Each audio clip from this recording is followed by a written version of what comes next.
Leo rising. How you doing, Leo? This is your reading for the Gemini full moon. It's happening on the 15th of December, 2024. It just happened. I was doing the Virgo reading. Even though you're watching it after the event, you're not missing out on any of the messages because I work with 6-month cycles. So the energy that comes through in this reading is serving you up to the Gemini new moon next year. Hello and welcome. My name's Chloe. I work with card divination, astrology, and I channel multi-dimensional energies through my body, both in the form of physical and vocal light language. All of this brings in healing, attunement, and activation codes to the messages that come through in this reading. I read for the rising sign, so for those of you who don't have Leo in the first house, look to the house that it does fall in. Look to the, did I say Virgo? Leo in the first house. Look to the house that it does fall in. I said Leo in the Virgo reading, so I think there's a back and forth between these two readings. You might want to go check out the Virgo reading. You want to look to where it falls in your chart, the house that it's in, and all the other meaning you've got going on in there. You want to apply the house meanings as well to what comes through here, because it will be as if that Leo energy has now energetically moved to the first house, right? Say you've got Leo in the 7th, you want to apply those themes. Say your moon is there, so you just add all of that on to what comes through in here. Now I've done a collective reading. That's always the first reading that goes out. I've broken down the astrology in way more detail for the moon, of how everybody's talking to each other at the exact moment. That forms an energetic blueprint, right? A download, right, of what we're working with over the next 6 months. And I pulled some collective tarot. The tarot was wild in regards to the correlation to what was coming through in the channeling. It was quite phenomenal. Not surprised with this moon. It's a very powerful moon. So if you want, as I said, a deeper understanding, go check that out and come back and watch this, because it acts as a baseline to the All 12 Sign series. So my lovely Leos, this is happening for you in your 11th house, the house of good spirits, friends, groups and alliances, hopes and dreams, and reaping the benefits from your 10th house. I'm going to be pulling cards while I'm talking about the astrology. There's going to be 2 piles. The first pile is going to be what's the download that's coming in. Even though full moons mark completions, we then get a download that we're then working with over the next 6 months. So that's going to be pile 1. Pile 2 is going to be how to work with it. I'm also going to get a card at the bottom of the deck, as well as pull a couple of cards on Mercury going direct. So at the exact moment of this full moon, Mercury was still retrograde, but in 12 hours time it's going to go direct. So I'm pulling some cards for the direct motion. I'm also going to be pulling some oracle cards as well. So let's get into it. Full moon in the house of good spirits. Probably feeling quite good at the moment. And so this can bring illumination to the next stage of your hopes and your dreams. You may find yourself spending time in a group,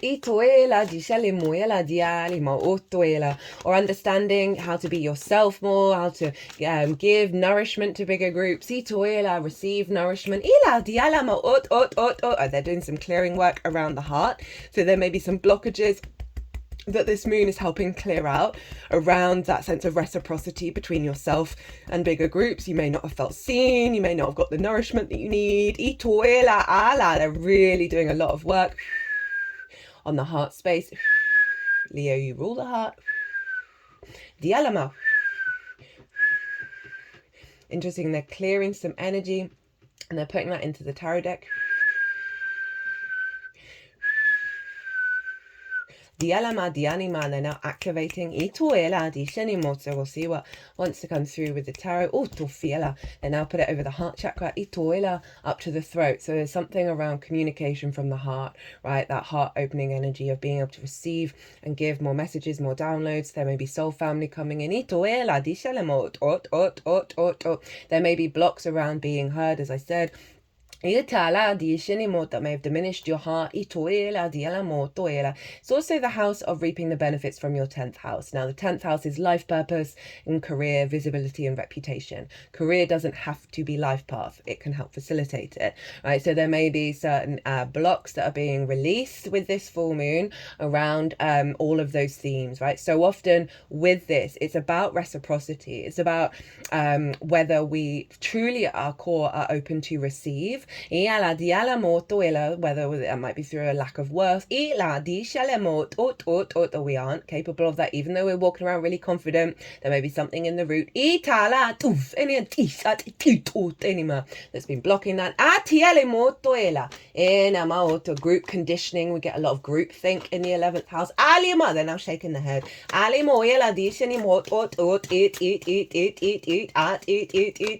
a lot of codes coming in. So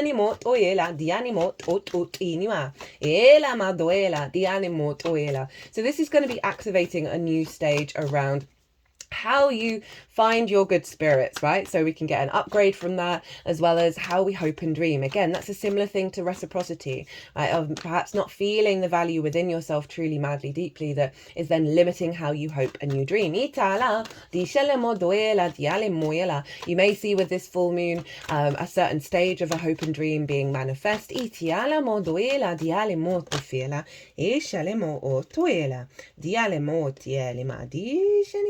dianima ishanema.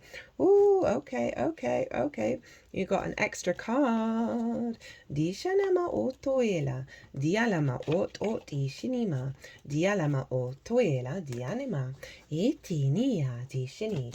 Dean, it's 7 of Swords at the bottom of the deck with that one. Itoela. I'll see if I'll bring that in. Itoela. Okay. Okie dokie. Dialama. Dishanimo toela.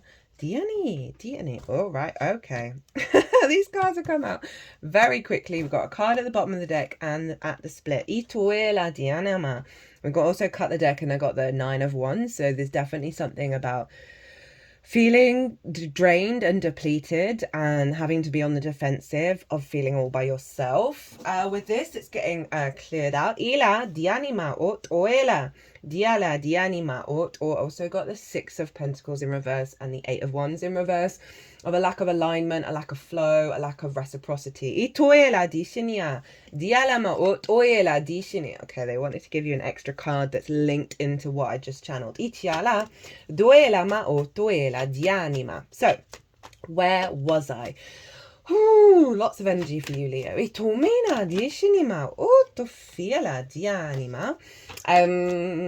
Right, so elevation of your capacity to engage with groups in a way that's healthy, where you're not diminishing yourself, where you're still standing tall in your own energy, opening up more space for reciprocity and alignment.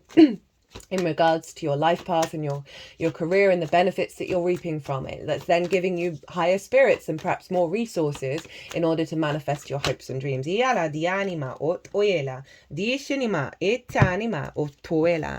you've also got an extra card at the split for the Mercury retrograde energy. Oh my god, these cards have come out so quickly. So that's where the moon is. The moon has just been exact. The sun is over in Sagittarius, and this is in your house of joy, your 5th house of your creation energy. And this is everything that I'm going to say stems from your creation energy. This is amusement, games, play, pleasure, romance, dating, love. Now, pleasure isn't just about romance. It can be found everywhere. We get a bit twisted because we're designed to breed, that we're focused so much on that. Children, both literal children and children you work with, figurative children such as your inner child, and creative things you birth into the world that feel like your children. So the sun is bringing a lot of illumination and downloads around where to go, how to bring the joy, how to bring the creativity, the love, the pleasure into how you move forward with your hopes and your dreams. And this is also a real boost of your joy and your good spirits. Ila, dialamot ufiela, dialamot oela. For some of you, this may be having a clearer vision around what kind of romantic relationships that you want. They're in alignment with your expanding hopes and dreams. This may be about meeting someone in a group. Itoela, dialamot oela. Inner child work, healing that inner child in terms of that sense of reciprocity, of allowing more space to receive. Coming ala duf at inima, duf ala diani. They're doing work with the sacral and the solar plexus, itala, like the creative energy, and then the will of how you take that out into the outside world. This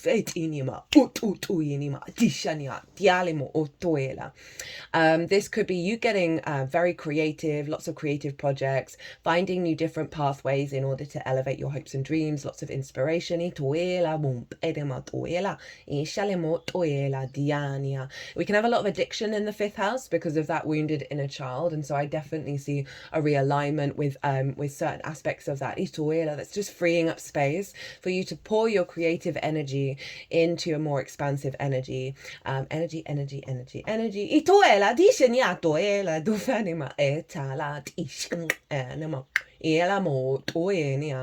That is helping you move through certain distortions around your creativity. Perhaps you feel like you're not very inspired, that you don't know how to be creative. This moon and the sun and what else is going on with the astrology is really giving us an elevation of our perspectives, right? And how to find an inner wisdom and expand with that. My third eye is now throbbing again. That's been happening a lot in a lot of the readings of a deeper inner knowing coming forwards, and that is because the ruler of these two signs, the rulers, are both retrograde. So who rules Gemini? Well, that's Mercury, and whatever's going on with Mercury is influencing the signs that it rules.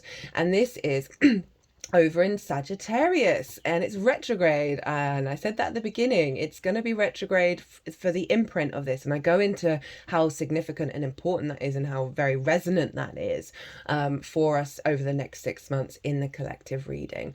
So Mercury is getting you to sort of really get some really deep downloads, some deeper inner wisdom, and be able to cultivate the depth of your creation energy, and it's not superficial, it's not rushing around, it is really allowing you to realign your perspectives in that regard, because it's basically standing still. And so the power of Mercury is a very it's still retrograde, so my words are still and this is as I said, a lot of realignment of how you communicate your creativity and your passion. This could be healthy conversations with lovers, with children, with your inner child that are really realigning those distortions that you may have in what it is that you prefer and have preference over, and the limiting beliefs that you may have around your power of your creation energy to go out in the world and be received. Now, Sagittarius is ruled by Jupiter. So Jupiter is influencing Mercury over in Gemini. So they're in each other's realms, and this is called mutual reception. So they're facilitating each other's experiences. We're doubling down on the Gemini and Sagittarius energy. It's very powerful.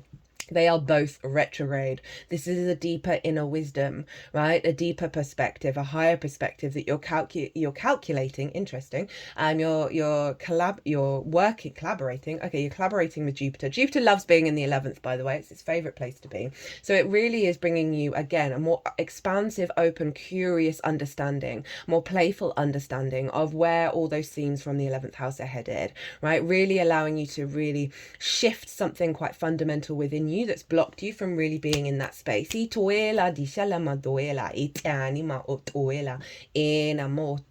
like the bigger plan, right, and the cultivation of that moving forwards. So there's a feedback loop between these two signs, between these two houses, between your creativity and how you hope and dream, right, and how you are seen and received by the outside world in bigger groups, what you're receiving from your 10th house. And this can see a lot of shifts and changes that's going to allow you to have more space for playtime and for your creativity. For some of you, this may be about romantic relationships and where your hopes and dreams are going, and really being able to have those big, deep conversations internally as well as externally about what it is that you truly want and what is going to work for you that's bringing you more joy. Now, There's some really cool aspects going on. I'm only going to talk about one of them. The rest are all in the collective reading. So Jupiter's trine Venus over in Aquarius, which is your 7th house. It's also squaring Saturn up in Pisces in your 8th house. Mercury is making aspects to Mars in retrograding in your sign, Leo. If you haven't caught that transit, I would recommend it. Mars retrogrades only every 2 years, the least out of all the celestial bodies. It's in your sign. This is a big deal. And so Mercury is trine Mars, and they are both trine the North Node in Aries. And so that's activating a grand fire trine. Again, I talk about all of that in the collective reading. The one aspect I am going to talk about is the Sun and the Moon are square Neptune over in your 8th house. Now, the 8th house is about the outside world's resources and your interaction with it, right? On the material plane, this can be mortgages, loans, taxes, debt that's owed to you, debt that you owe, bonuses, commissions, as well as inheritance, both 3D and cosmic inheritance. So it's the resources of the outside world and your interaction with them, and also more one-off chunks of resources. It's also relationship dynamics, right? Because it's the exchange between you and anything other than yourself: time, money, energy, intimacy, ideas, right? So often we can have scarcity complexes here, codependency, hyper independence, right? The out of balance energies around how we interact with the outside world. And so often this comes from love languages that we learn at an early age, or that we take on from our ancestors, right? Where we're giving too much, taking too much, all of those kind of things. And so Neptune is there, and Neptune is bringing in a very mystical, magical energy into the elevation of the way that you create and the way that you hope and dream. It's a realignment back with source and your relationship with source. It's also a very psychic house, right? Because it's the resources of source and your relationship with source. So a heightened level of capacity to tap in to those resources in ways that are non-rational and non-linear. That's allowing more of a creative flow, allowing you to, perhaps this is like curveball energy coming in terms of resources, that's allowing you to sort of build your hopes and dreams. The resources from your 10th house coming in from very sort of, very surprise energy. But overall, it's giving a real deeper sense of mysticism in the way that you create, in the way that you love, in the way that you desire, and how that manifests in your hopes and dreams. It's really elevating that frequency, as well as bringing into an alignment relationships that are more in alignment with co-creation and that kind of abundant source energy. Now this is forming a T-square, right? The opposition with the Sun and the Moon, they're both square Neptune, and the release point of a T-square is Neptune. So there's a lot of stuff coming in from source that is facilitating the shifts of your hopes and dreams. But it is calling you to focus on relationship dynamics and scarcity complexes, right? That is going to help you work through whatever blockages there are going to be with this transit, right? Because even though we're getting a download that's going to show you where you're headed, with that big shift with Neptune and the real elevation into the magical reality, it's likely to bring up some difficult energy that's really at your root, that's going to help release the sort of the stuck energy within you. Now you got quite a few cards show up. Itala dishenimo oela dianima ot oela dishenia dialama otoela dianima otufiala. You got some bonus cards, my lovely Leos. You got quite a few.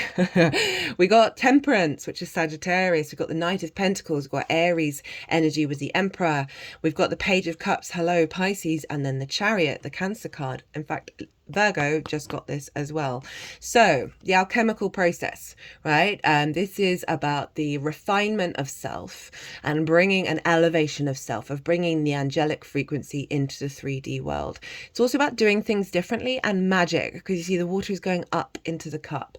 So there's an element of, with this download, you are going to have the energy to really refine and elevate your creation energy, right? Your joy, your pleasure, in ways that are different to how it's been been before and bring that higher perspective into the 3D world. So again, getting out of the way of distortions from that fifth house, the inner child, say you've had romances that haven't turned out, that sort of internalized of a lack of value or over extreme addiction energies, that sort of blocked and focused that creation energy in one dimension. This is activating different dimensions here. And interestingly, my third eye has been throbbing quite a lot throughout all the readings.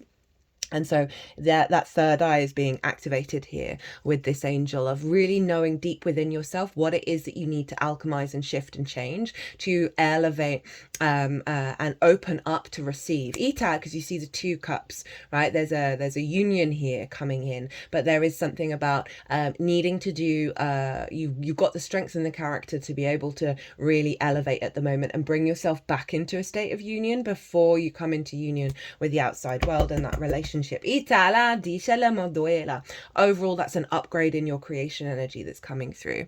Knight of Pentacles, being able to put in the work, right? And I love this for both of these houses, especially where the moon is with your hopes and dreams, of being able to keep going, know that it may take a little while to unfold, but putting in the dedication every day, showing up every day to put it into practice, right? That is very powerful. That horse is going to get you where you need to go. You do not need to be in a fear state. Then the Emperor. This is Aries, your perspectives, right? This is also a sense of deep inner confidence, your inner frequency being activated, the wisdom that you've learned from all your experiences, very boss energy, feeling very much in control of what's going on, right? And very comfortable, and this really elevated level of maturity and sovereignty that's coming in. Again, not being trapped by the collective, social and individual experiences that you've had.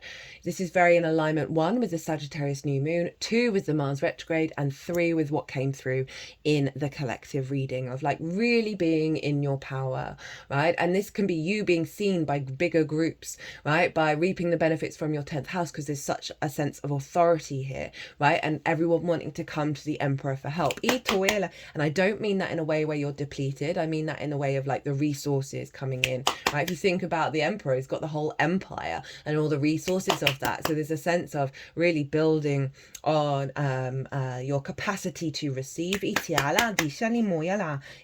then the Page of Cups. Now these are the downloads. These are your heightened connection with source, your channeling, right? We're all channelers, by the way. We're all healers. We're all intuitive. We just do it in our own unique ways. Because this is Pisces. This page is talking to a fish in a cup. That fish is talking back, and neither of them are weirded out by it. So lots of downloads, lots of new ideas, communicating from a place of love, from a place of imagination, emotional flow, fresh new energy coming in. Again, the third eye is throbbing. So there's a sense of a removal of a block, Diana, that you're going to apply in a very creative way and elevate your hopes and dreams and really expand beyond the rational, beyond, oh, this has happened before, it's going to happen again kind of energy. And then we have the Chariot as the final card. And this was linked into, what was it? The 9 of Wands, the 6 of Pentacles in reverse. Oh, there was another one, like being burnt out, feeling left by yourself, always on the defensive, not having the reciprocity. Oh, there was another one. Oh, that's annoying. You'll probably remember. It could go back in time. But the Chariot wanted to come out after I talked about all of that. And this is you knowing all the experiences that you've had are in fact resources to help you propel you forward, right? This is a sense of making peace with the past, allowing you to be in a state of movement. You're also not controlling what's going on or worried about how it's going to unfold.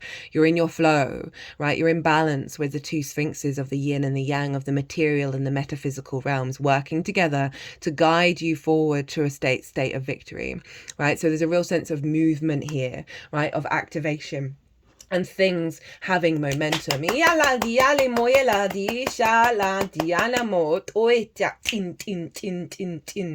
How to work with this energy. We have the 7 of Wands, the Tower, hello Mars, and Judgment, hello Pluto. So it is asking you to focus on where you don't value yourself, right? This card for me is one of the archetypal cards that we're all working through, because this figure is on the cliff, right? They're on the hilltop. They have the higher ground. They have an advantage. They have something of value. But do they look like they know it? No, they look absolutely petrified. They look very unstable. They're wearing different shoes with different heels, right? They struggle to get a footing, struggle to really know and stand in your power. And this is also about competition as well, of thinking that you're having to fight everyone off. There's a scarcity mindset here, that you're having to be in competition mindset. And that very much ties in terms of like reaping the benefits from your 10th house, saying other people got that pay rise, or other people are doing well in your profession and you're not necessarily getting the benefits. This is you feeling like you can't stand in your power and your value with friends, groups and alliances, as well as like that there is a scarcity space around how you create and manifest your hopes and dreams. Like you're having to do battle when it comes to your creativity, your pleasure, right? There's always competition around, and that could be about relationships. So it's asking you to reflect on where you feel this way, or if you don't feel this way and you're like, what are you even talking about, Chloe? It might be good just to do a meditation on this card to see what deep-rooted energy comes up. Right? We then got the Tower, and this is about pulling down structures that no longer serve us. So it's going to be pulling down this energy. So you may feel a little bit discombobulated, a little bit disruptive, but it's also calling you to do the work yourself to pull down those structures and really step up to it, because it's then leaving you with the foundation to build on from a really healthy place.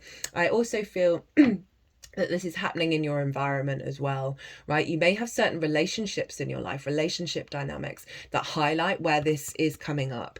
And this is a time for you to then figure out, okay, how do I operate in this? Do I want to still engage?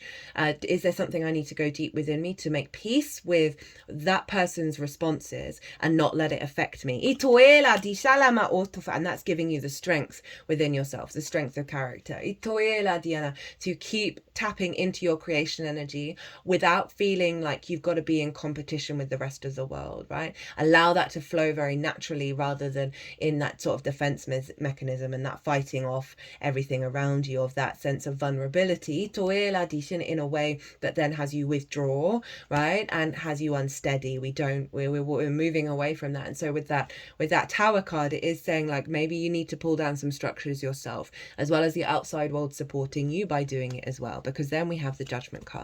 This is the ascension process, right? These are the dead, right? These can be old versions of you, your ancestors, past life energy, where something has stuck in their energy field, a grievance, right? Their hopes and dreams haven't manifested. They didn't get that pay rise, right? They didn't find the love that they wanted in this lifetime, or have children, or whatever it is.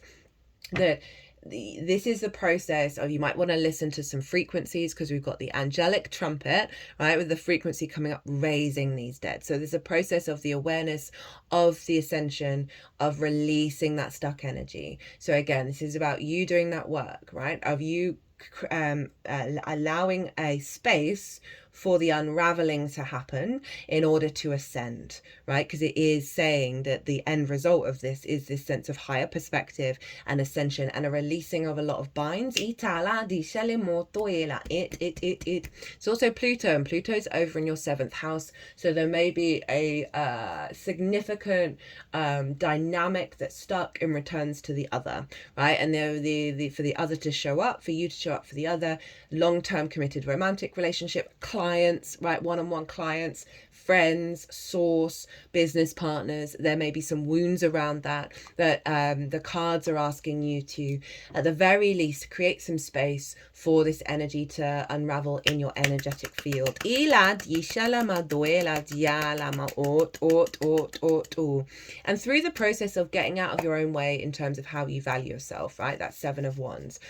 In that process, you're going to see a lot of creative action happening, a lot of movement from Mars. Mars is doing an absolute wonder over in your sign, Leo. It's really going to be empowering you to take authentic action that is going to lead to a level of healthier dynamics with the other, and an ascension process when it comes to how you're able to hope and dream. Now the cards at the bottom of the deck, at the split, and at the bottom we've got the Knight of Swords, the Knight of Wands.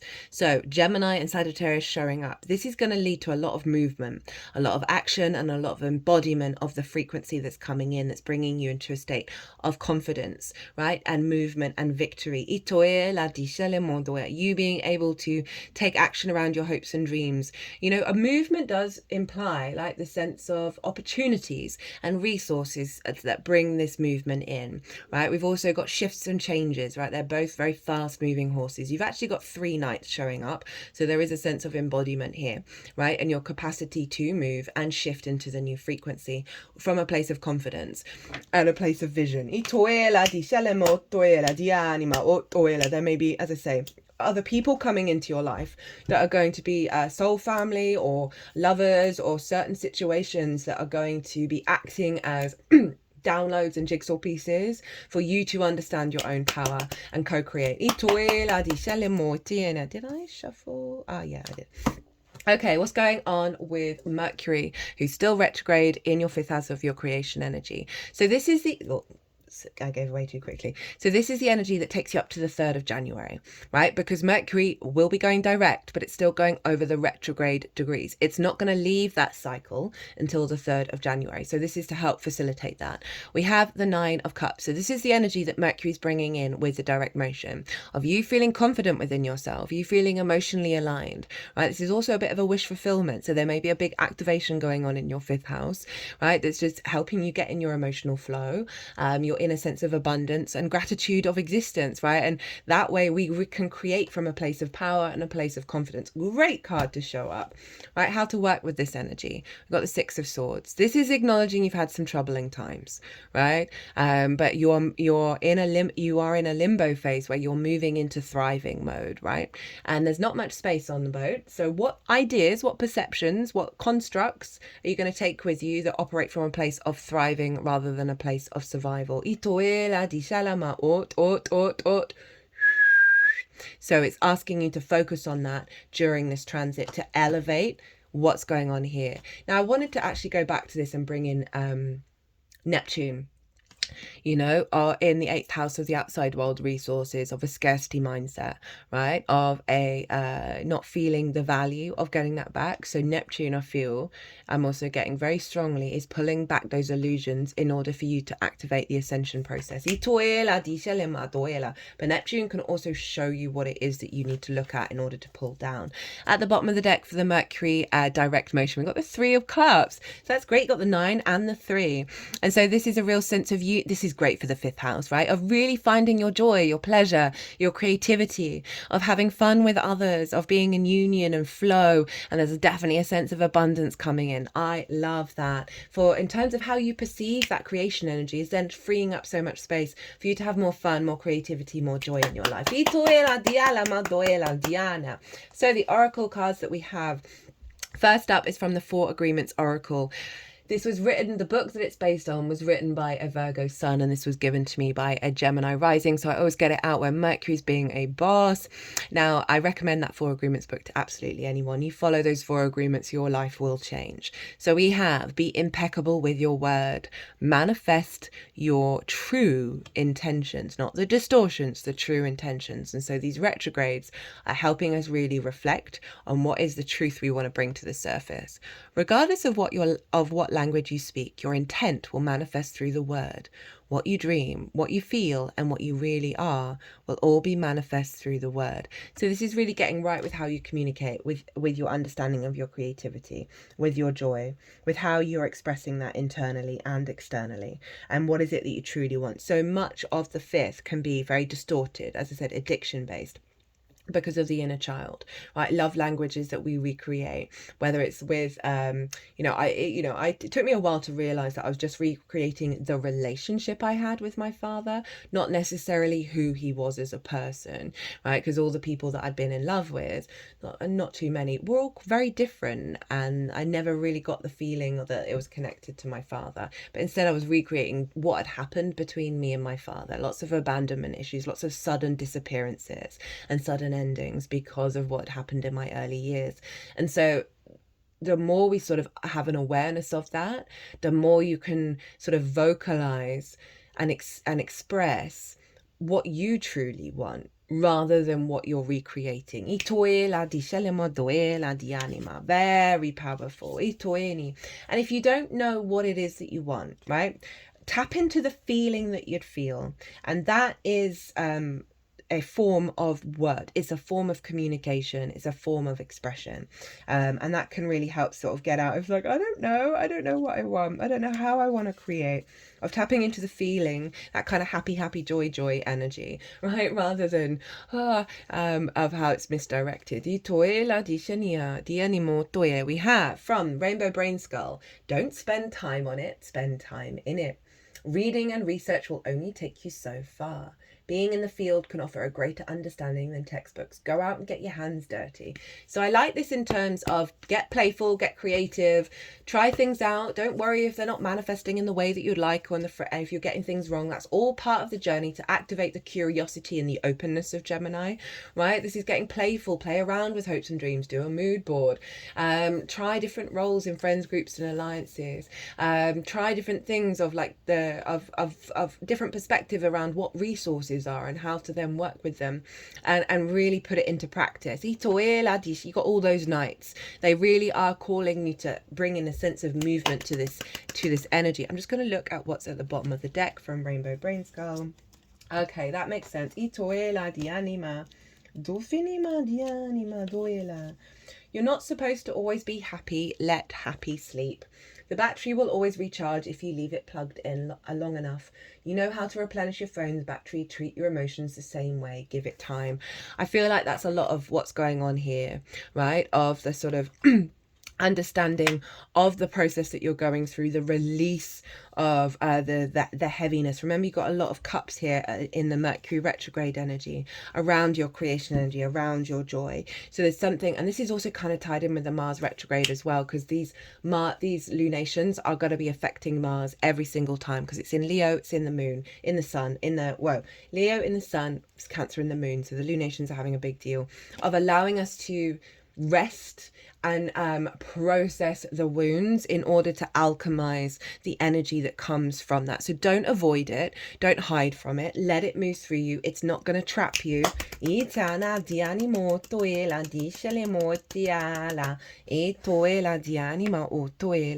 it's going to activate a real sense of inner alignment with that loving kindness to yourself, of allowing those emotions to process. Right, power energy coming in, bring in some movement, right? There's a real sense of alchemization back to your power, back to your creativity. Watch out for downloads from source, and resources from source can also be highlighting where you're out of balance as well. That's always a thing, as well as bringing in some more of the magical reality. So keep your spidey senses open, Leo. Okay, Leo, I'm going to leave it there. I hope you enjoyed this reading. I hope it resonated. If it did, hit that like button, leave me a comment. I love to hear from you. It brings me a lot of joy. If you want a personal reading, my details, my website's everywhere. If you want to book by PayPal, email me directly. It can be about absolutely anything, perhaps about this reading, perhaps about the Mars retrograde. There's 50% off Mars retrograde readings at the moment. I keep meaning to mention that in these transits. So just email me directly and we'll sort that out. Other than that, Leo, be good to yourselves, be good to those around you, safe travels, and be well until we meet again.